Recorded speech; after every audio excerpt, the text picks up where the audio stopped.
उत्तराखंड विधानसभा का बजट सत्र बीती 18 फरवरी से शुरू हो चुका है। बजट सत्र की शुरुआत राज्यपाल के अभिभाषण से शुरू हुई, लेकिन इस दौरान एक असहज करने वाली स्थिति सदन में देखने को मिली है। कांग्रेस द्वारा हाट विधायक मदन सिंह बिष्ट के द्वारा राज्यपाल के अभिभाषण के दौरान आरोप लगा कि उन्होंने सदन में अमर्यादित टिप्पणी करी है। इस दौरान संसदीय कार्य मंत्री प्रेमचंद अग्रवाल और विधायक के बीच तीखी नोकझोंक भी देखने को मिली। मामला यहां तक पहुंचा कि संसदीय कार्य मंत्री ने विधायक मदन बिष्ट पर शराब पीकर सदन में आने के आरोप तक लगाए।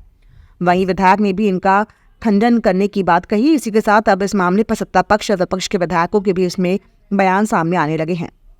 नहीं, हम कोई डॉक्टर्स नहीं है कि हमने कहा कि जो है उसकी कोई मेडिकल चेकअप करवाया, लेकिन उसका जो रवैया था तो ऐसा लग रहा था कि जो किसी दूसरे उसमें वेश में था। तो मुझे लगता है इस तरीके की जो बात करनी, इस तरीके से सदन में रवैया अपनाना, ये हम आने वाली पीढ़ी के लिए क्या बता रहे हैं, ये एक तरीके से मैसेज है। भाई मैंने तो ऐसा कोई प्रकरण देखा नहीं है। अब जिन पर आरोप लगा रहे हैं और नाम लेकर आरोप लगाए ना, एक इल्जाम है, आरोप है, हम इसकी प्रशंसा करते हैं और निश्चित रूप से जो आरोप लगाया गया है उसके लिए हम अन्य विधिक राय भी देंगे। सदन में बहुमत, प्रचंड बहुमत है, लेकिन इसके मायने यही नहीं कि वो हमारे माननीय सदस्यों पर अलग अलग लगाएं, मिथ्या आरोप लगाएं। अगर इसमें सच है तो सच सामने आना चाहिए। क्यों नहीं, किस तरह से उन्होंने आरोप लगा दिए। विरोध का भी एक तरीका है लोकतंत्र में और उसकी भी मर्यादा है।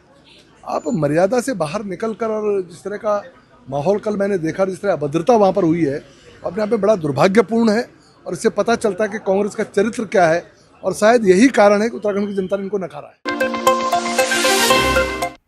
एक तरफ उत्तराखंड देवभूमि कही जाती है, जहां चारों धामों के साथ हेमकुंड साहब और पीरान कलिया जैसे धार्मिक स्थल हैं। ये वही राज्य है जिसे बनाने के लिए यहाँ की मात्र शक्तियों ने संघर्ष ही नहीं किया, बल्कि कई कुर्बानियां दी हैं। और दूसरी तरफ रह रहकर यहाँ के लोग भले कुछ ना करें, लेकिन जनप्रतिनिधि ऐसी हरकत कर रहे हैं जिससे ये देवभूमि रह रहकर शर्मसार होती रहती है। अभी 2 माननीय का मामला शांत भी नहीं हुआ था कि एक कांग्रेस विधायक पर आरोप है कि वो सत्र के दौरान शराब के नशे में थे और सदन की मर्यादा के विपरीत कार्य किया, सदन में अभद्र भाषा का उपयोग किया, सभी मर्यादाओं को उल्लंघने का आरोप है।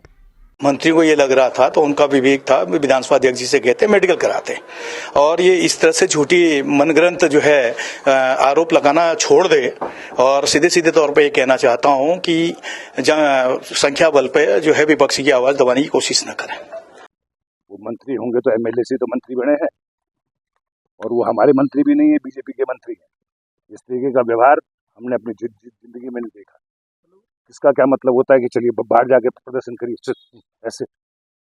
बॉस, जिस प्रकार की शब्दावली का प्रयोग माननीय विधायकों के द्वारा और एक माननीय विधायक के द्वारा किया गया, और चोर चोर शब्द इस्तेमाल किए, सरकार चोर है, या जिस प्रकार की भाषा वहाँ इस्तेमाल की गई, मैं नहीं समझता हूँ कि हमारे इस उत्तराखंड की संस्कृति के अनुरूप है। सदन की गरिमा और जो इसकी मर्यादा है उसके अनुकूल है। देखिए, बहुत दुर्भाग्यपूर्ण है और मुझे नहीं पता है क्या नहीं, क्योंकि मैंने तो व्यवहार देखा और मैं बहुत ज़्यादा, हो सकता है आप लोग कहें ज़्यादा ही डिसिप्लिन्ड है, ज़्यादा ही इन चक्करों में रहती है, लेकिन this is how it has to be. पढ़े लिखे लोग हैं, जनता ने हमें भेजा है किसी कार्य के लिए। राजनीति करिए, पर राजनीति को धरातल में बिल्कुल नीचे रसातल में लेकर मत जाएं, ये निवेदन करना चाहूंगी मैं सभी से। विधानसभा सत्र के दूसरे दिन निर्दलीय विधायक उमेश कुमार ने विभिन्न मुद्दों को लेकर सरकार को घेरा। निर्दलीय विधायक उमेश कुमार विधानसभा में बैनर पोस्टर पर अपनी मांगों को लेकर पहुंचे। उमेश कुमार ने कहा कि मूल निवास भू कानून और किसानों के बिजली के बिल को सरकार माफ करे। उमेश कुमार ने यह भी कहा कि जनहित से जुड़े हुए मुद्दों पर सरकार अपना ध्यान दे, वरना सड़क से लेकर सदन तक विरोध जारी रहेगा। जो मेरी मांगे हैं वो है, एक तो उत्तराखंड में किसान आयोग की स्थापना, उसका गठन, दूसरा मूल निवास, तीसरा भू कानून, चौथा हरिद्वार में किसानों के बिलों को माफ़ करने का, और गन्ना वृद्धि। ये मेरे मुख्य मुद्दे हैं, और बाकी कुछ सवाल हमारे लगे हुए हैं जो तारांकित में हैं, उन पर चर्चा होगी। मुख्यमंत्री से हुई सीडीएस अनिल चौहान की मुलाकात को लेकर सरकार के वरिष्ठ मंत्री धन सिंह रावत ने बताया कि यह बेहद सौभाग्य की बात है कि देश के पहले रक्षा प्रमुख बिपिन रावत भी उत्तराखंड से थे और दूसरे सीडीएस अनिल चौहान भी उत्तराखंड से हैं। उन्होंने कहा कि उनके लिए ये भी बड़ी उपलब्धि है कि ये दोनों पौड़ी जिले से हैं। मंत्री धन सिंह रावत ने मुख्यमंत्री से हुई सीडीएस की मुलाकात के बारे में जानकारी देते हुए बताया कि आगामी मई के महीने में सीडीएस अनिल चौहान की पौड़ी जनपद में मौजूद गांव में सरकार एक बड़ा कार्यक्रम आयोजित करने जा रही है। सबका सौभाग्य है कि प्रथम सीडीएस साहब भी हमारे पौड़ी जिले से थे और अभी जो द्वितीय सीडीएस है हमारे माननीय चौहान जी, वो भी हमारे जिले से हैं और हमारे और उनकी मुलाकात होती रहती है। आज वो मुख्यमंत्री जी को मिलने आए थे, फिर मेरे साथ भी बैठे थे और हम मई में प्लान कर रहे हैं कि एक भव्य कार्यक्रम जो है हम उनके गाँव में करने जा रहे हैं।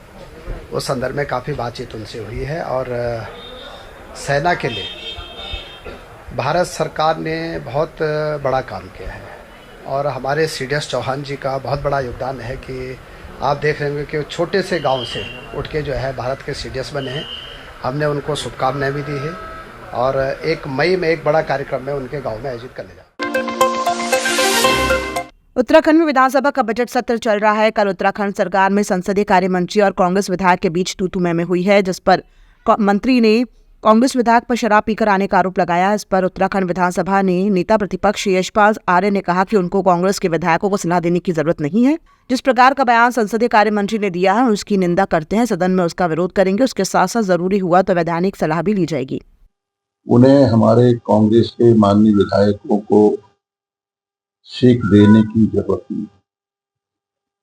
अपना आचरण, अपना व्यवहार भी सत्ता पक्ष को देखना चाहिए और जिस तरह का आरोप लगाया है ये गंभीर आरोप है। अगर कोई व्यक्ति, शायद वो शराब पी के आए थे, ये बयान माननीय संसदीय कार्य मंत्री दे रहे हैं, एक इल्जाम है, आरोप है, हम इसकी प्रशंसा करते हैं और निश्चित रूप से जो आरोप लगाया गया है उसके लिए हम अन्य विधिक राय भी देंगे। सदन में बहुमत, प्रचंड बहुमत है, लेकिन इसके मायने यही नहीं कि वो हमारे माननीय सदस्यों पर अलग अलग आरोप लगाएं, मिथ्या आरोप लगाएं।